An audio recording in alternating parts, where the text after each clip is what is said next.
Welcome back to another episode of Buffalo Happy Hour. Mike, what's up? Dude, we are absolutely crushing. We started at what, 6? I mean, yeah. So 3 hours? You're really giving people the back end insight of like what we do here. Dude, we're doing 3 hours straight? We're doing good. 3 whiskey reviews, 3 episodes. Let's go hard. Backlog, Bro, baby. you got some whiskey? We're good. We're Yeah, almost we're good. finishing this bottle here. You staying over the night? We're doing bus stuff or what? Oh, yes. So today's useless fact to kick us off. So I'm curious to see what you would do in this situation. Okay.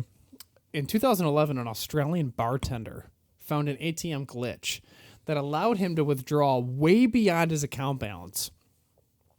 In a bender that lasted some 5 months, he spent around 1.6 mil Jesus. of the bank's money.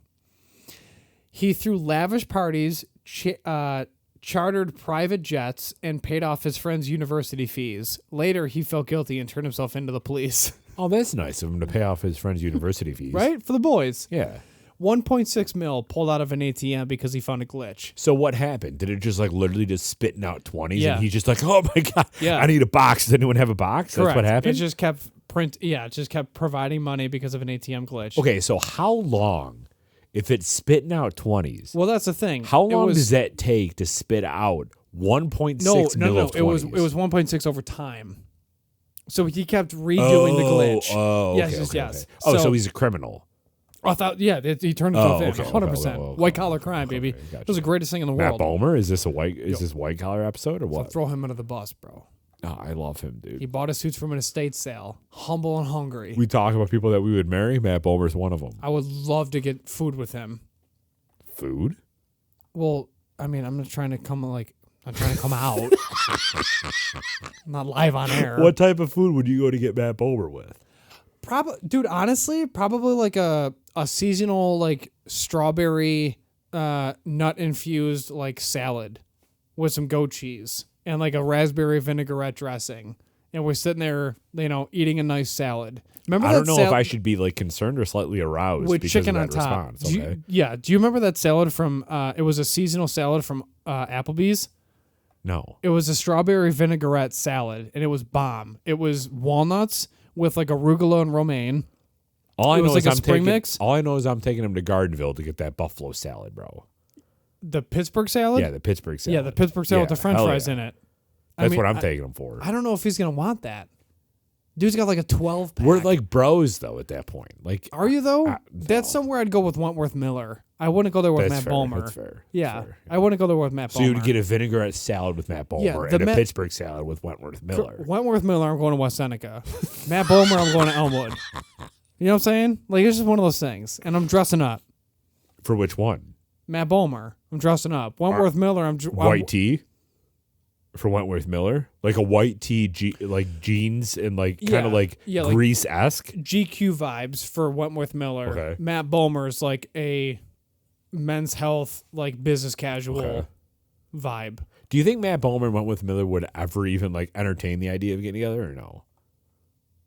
Wentworth Miller? Yeah. He probably would. He would think about it. Yeah. Matt Bomer, he's a little more, I don't know, he's established. He's doing his thing. Well, no, I'm saying like them two together. Oh, That's what I'm saying. got it. I misunderstood. Like, do you think that they would get together? Or I no? don't know. I don't think they're each other's types. No. Yeah. Good question for each of them. Let's ask them. We should drop in their DMs. They'll never respond. They'll never respond. It's a good question, though. Would you ever date Matt Bomer? Would they're you ever both date very Wentworth Miller? attractive. Very. In different ways, though. Yes. Like, one is definitely more of a, like you were saying, GQ vibe, and one of them is more like a blue-collar vibe. Mm-hmm. But I don't know if I've ever actually seen Wentworth Miller in something other than Prison Break.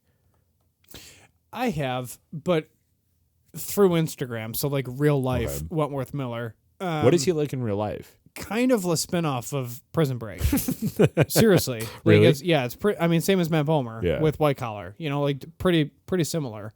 It's like Ryan Reynolds and Deadpool. So, I don't know. It's there. It's worth a conversation.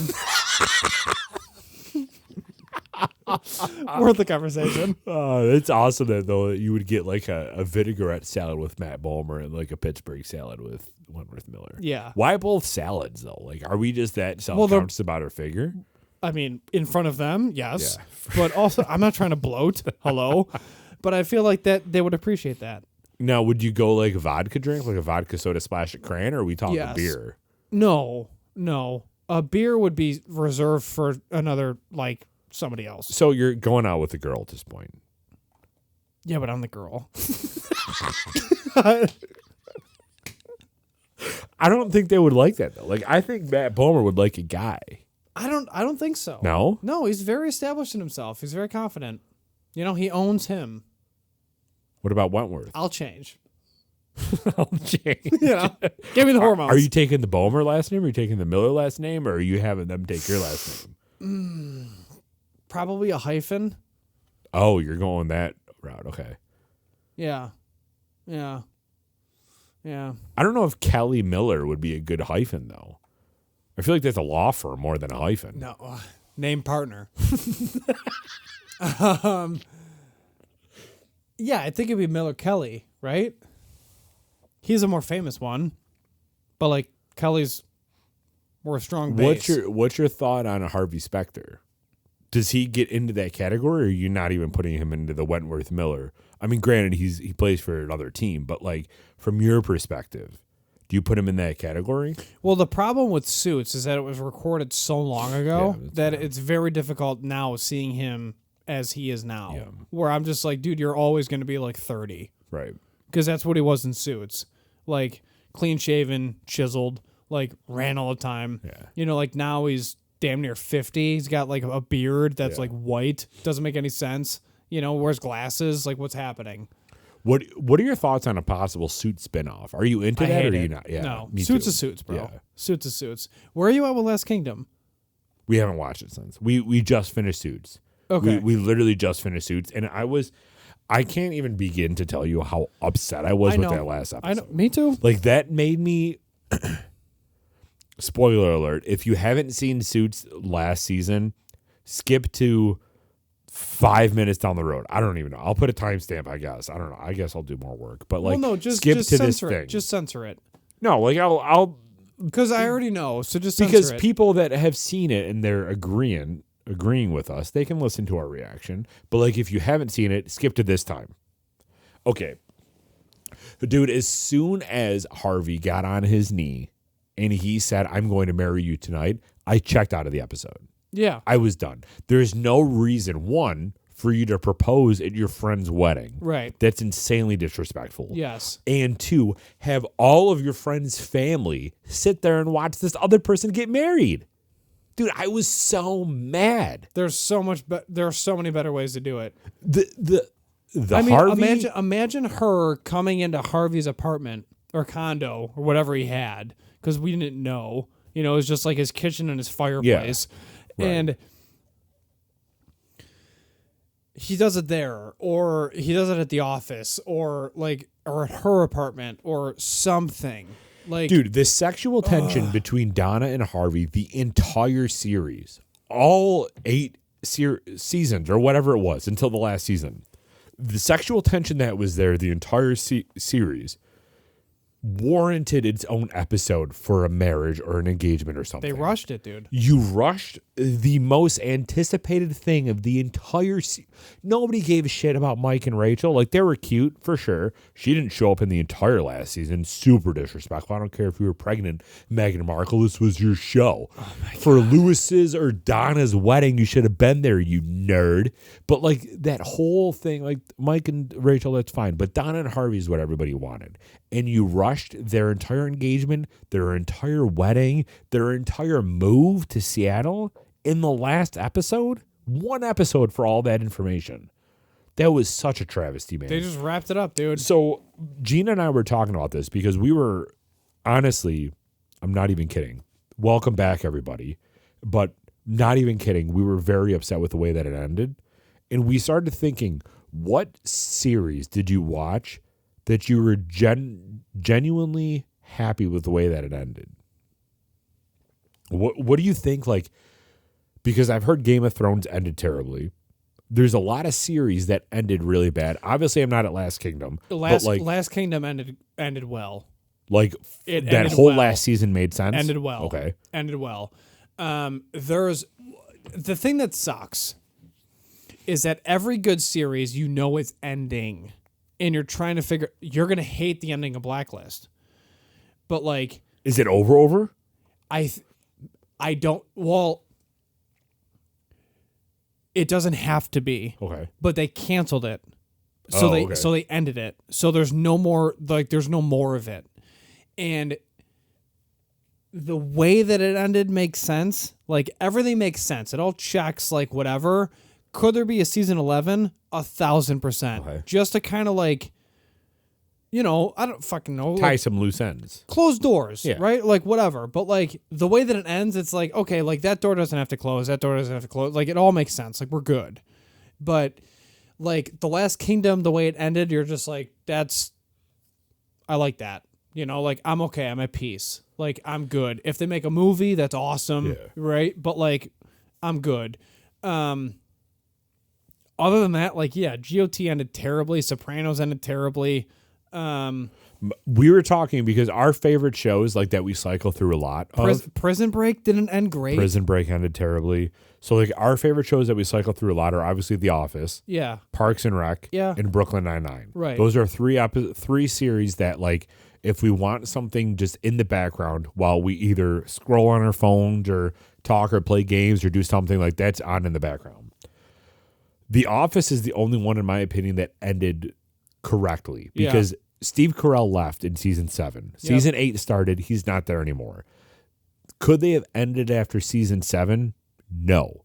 And I feel like that would have been a situation whereas if they ended it after season 7, that would have been rushed and it would have been a terrible ending to the series.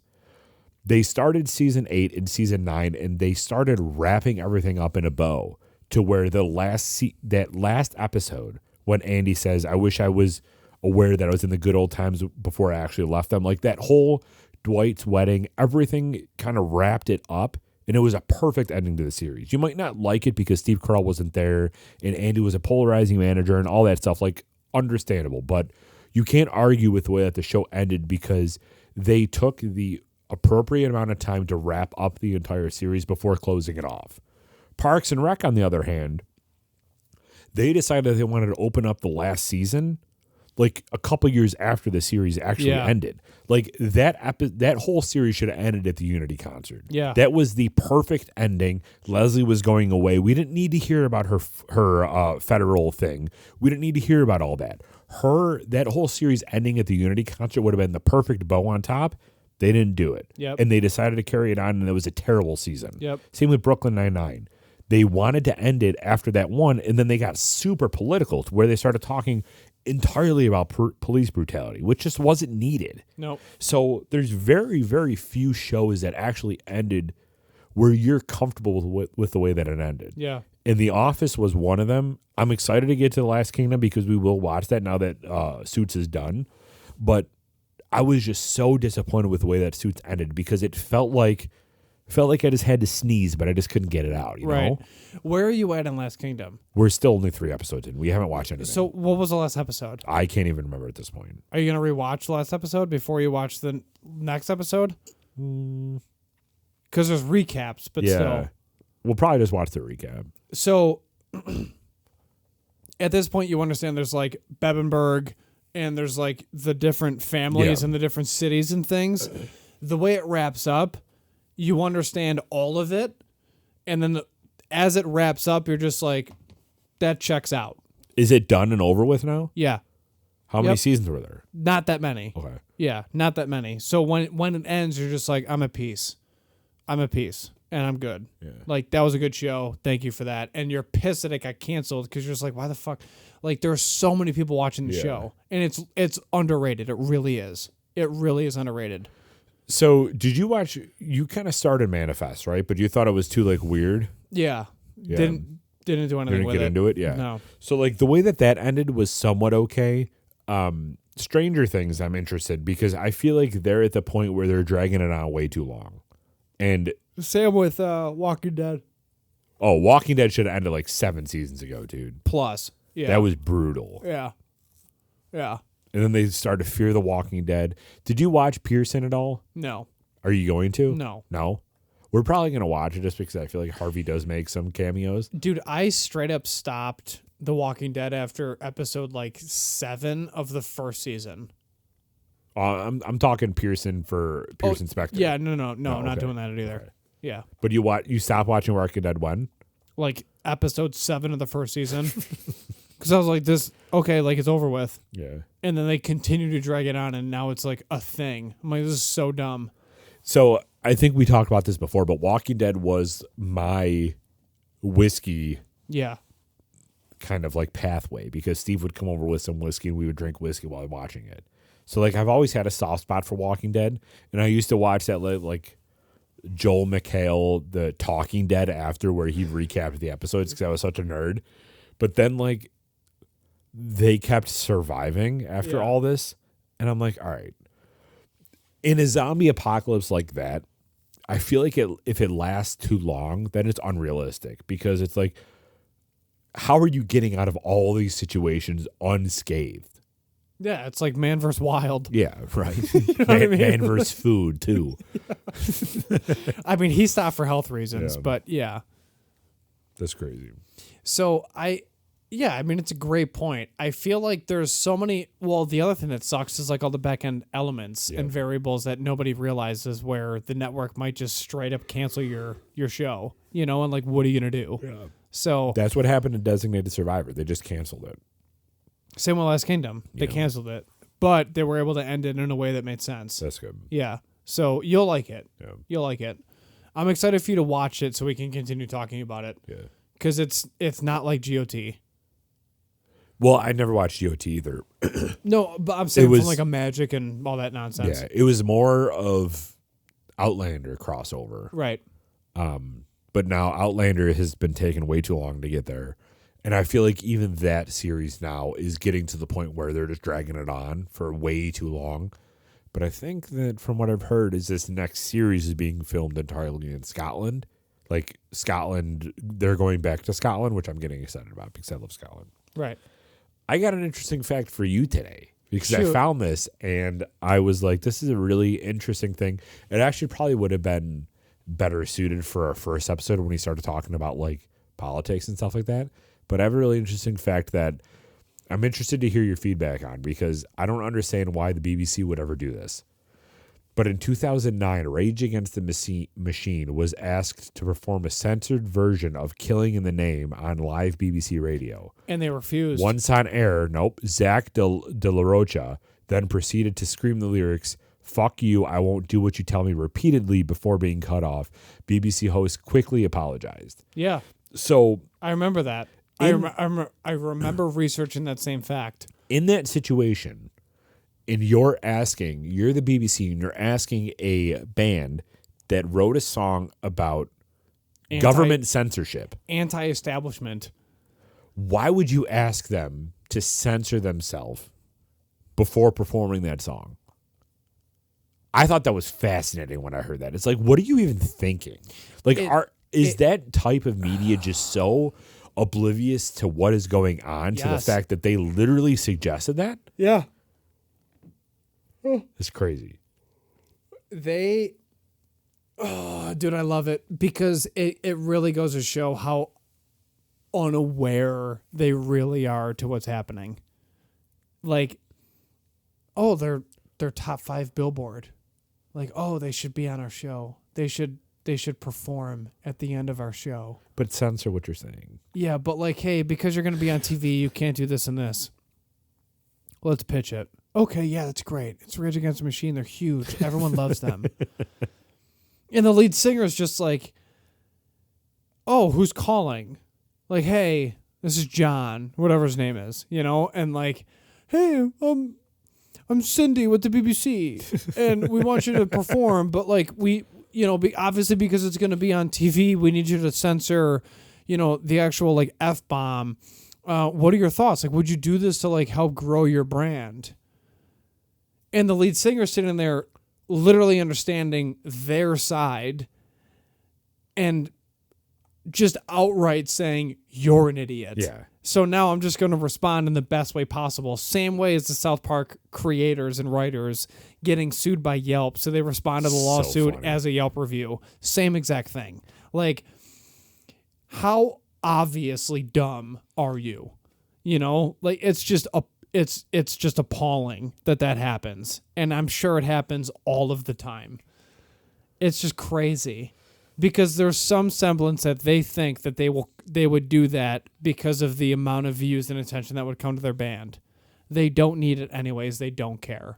Do you think as a culture we overemphasize the necessity of money and Yeah. we don't focus on, like, we use money as a necessity instead of a tool?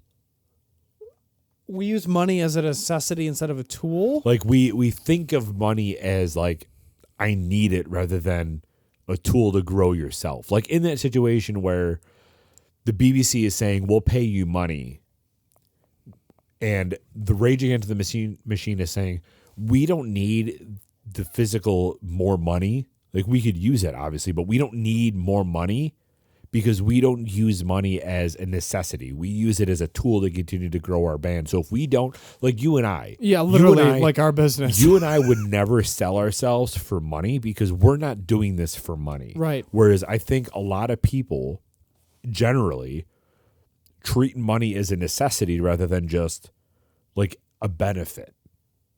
Like, do you think that exists a lot throughout our culture right It now? has to. Yeah, it has to.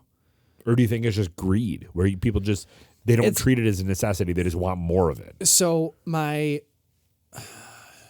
don't even know. So she's technically my stepmother-in-law. We wake up before everybody else in the house and drink coffee. And it's amazing because then we solve world problems. Oh, yeah. She's a Democrat. She's a classic Democrat. She's always been a registered Democrat. She's never going to change. I'm me. And what's funny about it is, and I say it like that because she knows that I vote red. However, she also knows that I'm very middle and I'm very open-minded and I can have actual conversations about it all. And we have amazing conversations and we love each other. Like there's no harm, no foul. Like it's really good questions and answers. And we go back and forth on multiple different things, whether it's politics, religion, whatever the case, doesn't matter. Hot topic, we talk about it. And while we're solving these problems, we're 2 to 3 coffees deep and it's like 7 a.m., and we're going back and forth and we're talking about, Trump or whatever the case. And I said, listen, why? And she all of her walls are down, and she breaks down and she goes, yeah. And it's money and greed. It's money and greed.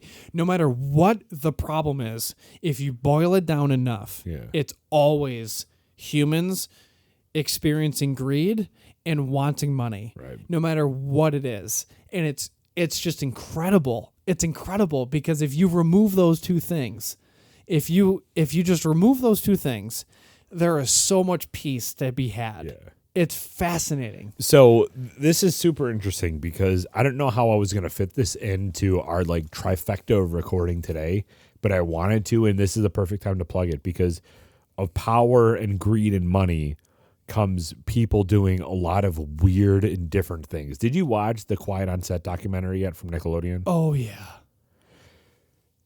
What are your thoughts on that? Because obviously, Brian Peck is a creep ass. Like, there's no reason for him to diddle Drake. Like, there's no reason for that at all. But what is your perception of Dan Schneider? Because Gina and I had a long conversation around how I feel Dan Schneider is versus how she feels Dan Schneider is. Because I feel like, first of all, we have a very big issue with not starting series at the first episode. We've done this multiple times. Schitt's Creek, we started at episode 2 because we didn't know there was an episode 1. Because as soon as Netflix recommended the series, it was episode 2. So we missed the entire part of their house being raided and then moving to Schitt's Creek. We completely missed it until the second time that we watched the series. Same thing with Quiet on Set. We tried to find it wherever platform it was. HBO. And it was on a couple. I think it was on Hulu too. And the first I thought it was only HBO. No, it was on Hulu, or it was on another platform too. And the first episode that it gave to us was episode 4. So we watched episode 4 right off the bat with Drake. Completely missed the entire Oh my context of episode God. 1, 2, and 3. Yeah, 100%. It was crazy. But I think Dan Schneider is a power hungry loser that is just emphasizing his power. I don't think that he's a creep like Brian Peck is. I think that he's just, I'm going to get this young chick to massage my shoulders because I can. I don't think that there's anything sexual with Dan Schneider. Did you watch all 4 episodes? Of course. Yeah. There's a rumor because of what Amanda Bynes came out and talked about. The rumor is the what is it? The agreement that she has with her parents, where her parents own everything. Conservatorship? Yeah, Yeah. the conservatorship. She can't actually talk about it. But the rumor is that she had a kid and then an abortion at 13 with Dan Schneider. Really? Yeah. Oh, okay. Based off of what she said since it came out and what she's tweeted. That's the rumor. I feel Which- this feels terrible. They've kind of alluded to that in the series. It was like episode 2 or 3 where they were just like, they When spent a she's lot in of the hot time tub? together. No. Before that, they spent a lot of time together. There was like hours where Yeah. she was in his office and no one knew what was going on or what they were discussing or talking about. That's when it could have happened, per se. I think that you're not wrong. I think that there's an element of him being a creep ass. I think that there's an element of him being power hungry and just used to being the Nickelodeon golden boy. I also think he's a pervert. I think he's got a foot fetish like Rex Ryan, and I think that there's that happening. There's also 3 other pedophiles that are involved in Yeah. Nickelodeon. Kenan Thompson has came out and he goes, I urge Nickelodeon to continue doing investigations. He's not fully talking about what he's either endured, went through, or whatever the case. I think that there's more to that he's not talking about now, for whatever reason. The thing, my initial reaction, because your question was, Yeah. what is your reaction to the thing, right? Like, my initial reaction to it is in episode 1, it opens with, I'm glad we're finally at a time where we can talk about this. And I vocalized my thoughts immediately, no filter. I looked at Colleen and I said, pause it. And she's like, she thought I had to like go pee. And she paused it. And I go, that's bullshit. If there's something happening to kids and there's pedophiles on site, you don't wait 17 years to talk about it. Period. You kill the pedophile, in my opinion. Just remove them off Earth. They don't belong here. And then secondly, you say something. No matter what it is, no matter what it costs. And I'm glad that there were certain women that came forward and sued and like came through and like the Me Too. That's the first time I've heard anything positive out of Me Too. Right. Like, okay, because when Me Too was going around, we're just like, great, it's like a money grab or like surface level. Like it's a money grab for women to go after like Bill Cosby for like 34 years ago. This happened at a party when everyone's doing coke and blow, like whatever the case. But all of that aside, that was my initial reaction to the series. I was pissed that somebody waited 17 goddamn years to actually call out a pedophile.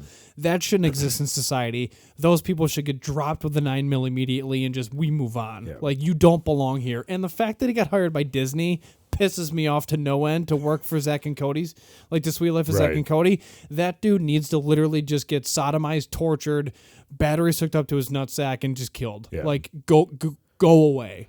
I feel like when we were watching that though, and again, this might be a little controversial because I feel like that series had a lot of points where it was just like, okay, this Brian Peck dude needs to be executed right now. Yeah. But there was also a lot of stuff that is like, you're stretching this quite a bit. And I don't think that it Like was what? nearly as bad. Like the episode that they were talking about with Zoe 101 where they squirted the toothpaste on her face and they're like, that's a cum shot. I'm like, okay, I can see that. Yeah. And then a little bit later on, they had another instance of a cum shot where the kid sneezed and boogers went all over her face. It's like, is that really what they were trying to do there? Or is it funny for a kid to see somebody sneeze and snot go on someone else's face? Like, I feel like there was a ton of situations where it's 1,000% warranted to execute Brian Peck. Like, he's that dude is literally the scum of the earth. One, because I'm obsessed with Drake Bell. I think he's one of the nicest dudes and super talented. And I fell in love with Nickelodeon because of Drake and Josh. Like, Drake Bell was my hero for so long. And Brian Peck should just be in jail for the rest of his life and just killed. But, like, there was a lot of situations during that show that discounted a lot of it because I feel like they were grabbing at too many straws. Like, the whole sneezing on somebody's face. It's like, no, dude, that wasn't that. But that's not Brian Peck. No, 100%. And right. Again, I'm not saying anything positive about Brian Peck. I'm saying about the series of Quiet on Set and how they tried to point out way too much stuff to discredit all the crazy stuff because they could have gone on and made an entire 2 episodes about Drake Bell's relationship with Brian Peck and made it such an investigative journalism that really made everybody super sad about what happened. But they filled it with nonsense that I feel like they were just fishing. Like the Ariana Grande stuff where she was milking the potato. Like, that's creepy as fuck. Like, that shouldn't happen. But then they also supplemented it with like a doctor's visit where they were tickling some kid's feet. Like, sure, in this context, it's creepy, but also don't ever tell me you've never tickled kids' feet because it's funny to get a kid laugh by tickling them. So that's not inherently creepy, but you're trying to grasp at straws to make this thing that's extremely gross even creepier when you don't have to do that because there's so much evidence that makes you understand already how weird this is, but now you're just trying to pull at random things like tickling someone's feet, even though it's inherently funny to tickle a kid's feet or to sneeze on someone's face and calling it a cum shot. That I was just like, some of this stuff is just, you're just grasping at straws and it's losing me a little bit. Like episode 2, I think it was episode 2. I was just like, I don't even want to watch this anymore because this is just grasping at things. Yeah. I mean, not wrong, you know? It's a very disturbing thing to go through when your entire life was so wrapped around Nickelodeon. Mm-hmm. And then it was also weird to watch it back and as an adult say that I understand where these journalists are coming from, but I also understand that there has to be, you can't look at everything through a lens of this is creepy because if you do, life is creepy. Right. And outside of that, the other thing that I thought was fascinating was the fact that Drake could just go to the courthouse with no paparazzi. Yeah. Because of the time. Because of the year that it was going on. Right. You know, like, and he acknowledged it. He's sitting there and he's wearing that like horrendous suit. And it was just the worst color ever. And his hair is amazing. And I just love him. He's such a cool fake. dude. He looks fake. Yeah. And, you know, he's obviously going through like years of therapy. And he's talking about it. And he goes, we have to remember the time frame. And it was so different because I wasn't getting bombarded with paparazzi to go to the courthouse. And I was like, how though? Yeah. Like the one time you want paparazzi, it's not happening. Right. Like it's crazy that nobody was there to capture that, you know, and he's listed as John Doe on the lawsuit because he's a minor. Just insane. Absolutely insane. He got a slap on the wrist. It's just gross. The one person I feel absolutely, I mean, there's a lot of people I feel terribly for. I mean, Amanda Bynes being one of them. She looks like she's gone through it all right now. Like she's I'm sure struggling a lot mentally. Drake Bell looks like he's unscathed, even though it's all internal, but he still looks beautiful. Like he's a good looking dude. Genetics. Yeah. The one person I feel, you see his mom, dude, in that photo by the pool table. Yeah. Woof. One person I feel terrible for is Drake's dad. Me too. Like he knew from the beginning that this dude was a creep ass, and his ex-wife ruined it. Yeah, Brian Peck literally convinced the ex-wife that he was good. Yep. And his dad knew all along. And I couldn't imagine having this gut feeling for my entire life and then actually having this thing resonate and be possible and happened. I don't even know what I would do, dude. I would lose my mind. Yeah, dude, what broke me is when the interviewer asked the dad, like, what did you do? Like, how did you feel when you found out that it was Drake? And it was the side angle camera shot of the dad. And he goes, oh, I felt terrible. Are you kidding me? And then he broke. Yeah. And I'm like, fuck. Yeah. Like that, like he's reliving it. You know, like he's right now in that same exact second of when he found out, and he's experiencing it all over again. And I just felt horrible for him. Horrible. You know, and like Drake is trying to be like I know enough. Like I'm well versed enough to handle this situation. Like I don't need my dad. Like I can do this on my own. Yeah. And I've been there with my dad. Like we all go through that. Like the 16 to 20 time frame. Like you know more than your parent. Sure. You know, like it. And then that happens, you know, and it's just awful. Like, I feel so bad for him. So bad for him. I feel like we have so many instances now as a civilization where child stars rarely come out the other side in better shape than they were when they were currently child stars. Like, you see Macaulay Culkin is a good example of that. And that was years ago, dude. And that wasn't even a bad situation. That was living and working with Moira Rose. I mean, what else as a kid would you rather have than working with Catherine O'Hara? Yep. Like, she was awesome.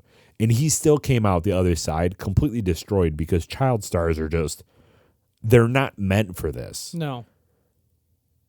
Do we ever get to a point where we just not include children in some of this stuff? Like, we don't make them child stars? Like, where do we go from here? Because we have so much evidence that they just never come out the other side well. Yeah, but the problem is that you're always going to want kids involved in film. Yeah. Specifically film, not just TV, but film, just because it makes sense. Yeah. It makes it make sense because you're watching something where it's like, yeah, a 30-year-old is not portraying a 12-year-old. You know, like, it's never going to go away.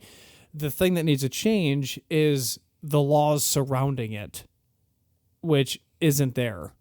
They're there, but they're not there. You know? But, like, even Macaulay Culkin, he was never abused. We don't know. Was he? Maybe.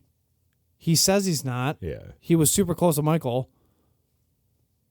Who knows? Yeah. You know, like, you don't know till you know. Right.